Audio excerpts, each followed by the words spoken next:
de hoje, da nossa discussão, é da Eliane Brum, uma jornalista bastante conhecida, um livro chamado Meus Desacontecimentos, em que ela vai contar acontecimentos e coisas que ela gostaria que tivesse ou não acontecido na vida dela em pequenos episódios, ora cronológicos, ora não muito cronológicos, né? Mas todos carregados de muito sentimento, de muita poesia, né? Um livro muito bonito. Eu acho que 2 pontos muito importantes para a gente pensar desse livro são, em primeiro lugar, a necessidade da escrita que ela tem para a vida dela, né? Que ela diz em vários momentos que se não fosse a escrita, ela não sabe como seriam as coisas. Que é uma escrita desabafo, uma escrita de... É uma oportunidade dela se arrumar internamente, né? Quanto a todos os sentimentos que ela tem.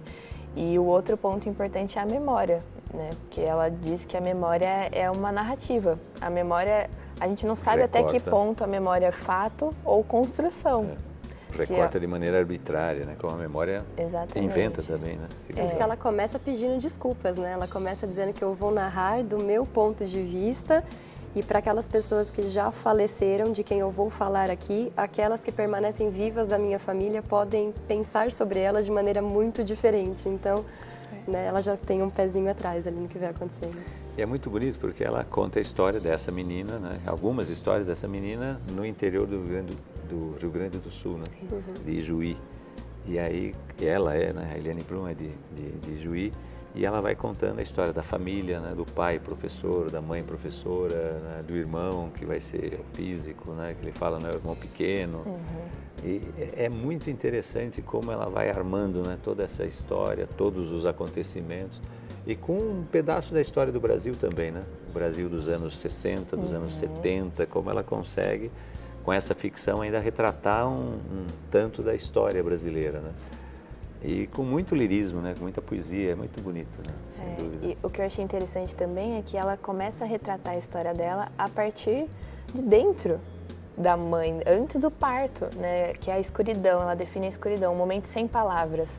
E eu me identifico muito com isso nessa transição que é o mundo sem palavras e o mundo com palavras, né? A partir do momento em que ela começa a ter acesso e a se expressar a partir dessas palavras e organizar os sentimentos dela com isso.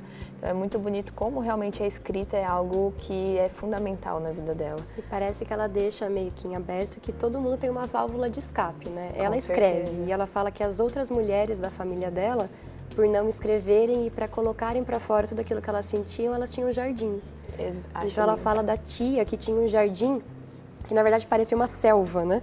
Que era um jardim com plantas subindo, descendo de capacidades totalmente diferentes e jardins que, ao olhar dela, eram jardins muito sexualizados, né? Jardins em que ela via que a alma, né, feminina daquelas tias e muito poderosas, apesar das tias serem bastante reprimidas pelos casamentos que elas tinham, elas se expressavam naquele jardim bonito. E ela tem essa necessidade, né, como vocês falaram, de se expressar pela palavra, né? É aquela história da Lispector, né, que dizia que existem mulheres que costuram para fora, né? Eu costuro para dentro. Né? E ela, a Eliane Brum, ela precisa, né, costurar para dentro, né? Ela precisa organizar esse universo todo. E ela migrou, né? Quer dizer, uma repórter brilhante que sempre foi, né? Foi migrando para a ficção, parece, né? Quer dizer, grandes reportagens, mais de 40 prêmios como jornalista, né? Então, a grande repórter, com matérias muito interessantes sobre a coluna Prestes, sobre, quer dizer, bem factuais, mas ao mesmo tempo sempre buscando esse lado humano. E aqui é essa ficção, né, baseada nisso que seria o factual, e aí que ela relativiza, né? A memória, mas foi assim mesmo, não foi? Então, é uma grande escritora, né? Quer dizer, é uma grande jornalista que, sem dúvida, é uma escritora, né? Muito. Eu já vi uma entrevista dela em que perguntam o que faz uma pessoa um bom jornalista, né? E ela diz que para se tornar um bom jornalista você tem que ter olhos e ouvidos. E nessa fala dela eu senti toda a sensibilidade que ela carrega, porque mesmo diante dos fatos ela tenta reconhecer no ser humano uma riqueza de sentimentos e que isso é que torna tudo tão diversificado. Mesmo de idades diferentes, né? Porque esse livro conta a história dessa criança no começo que está enfrentando a ditadura. E a cena em que aquela menina de 5 anos atravessa a praça, que para ela já era o limite de distância que ela podia estar de casa, para colocar fogo na prefeitura com uma caixa de fósforos, em que ela vai acendendo um por um e colocando nos tijolos para ver tinha um espírito ali. Eu falei, gente, olha isso, né? E a criança estava convicta de que ela estava correta, né? De que tudo ia dar certo com uma caixa de fósforos. Exatamente. Que é a ingenuidade da criança, né? Sentir tudo. Até o irmão pequeno daí explicar para ela que não seria não é bem assim, vamos organizar de outro jeito, sabe?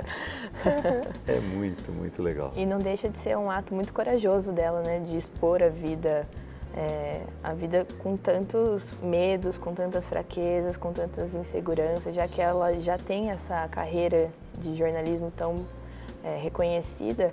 No livro a gente vê o quanto ela se fragmenta, o quanto ela mostra. Porque não tem afetação, né? Não é pernóstica, não é afetado, não tem nada de arrogância, né? É de uma sutileza, de uma delicadeza, é muito bonito também por isso. Né? Por isso que eu falei, devia, assim, tem todo um tom de poesia, gente. Essa mulher, o próximo passo é deixar um recadinho para Eliane Brum. Faça poesias. Beijos. A escrita dela me lembra muito a escrita da Lígia Fagundes Telles. Não sei se vocês sentiram isso, mas essa questão das frases curtas, da profundidade, eu senti assim muita proximidade entre as duas e só aumentou a paixão ainda mais. Participe também do nosso bate-papo literário. Na próxima semana, o livro será Antologia Poética, de Vinícius de Moraes. Leia o livro e faça parte do nosso clube.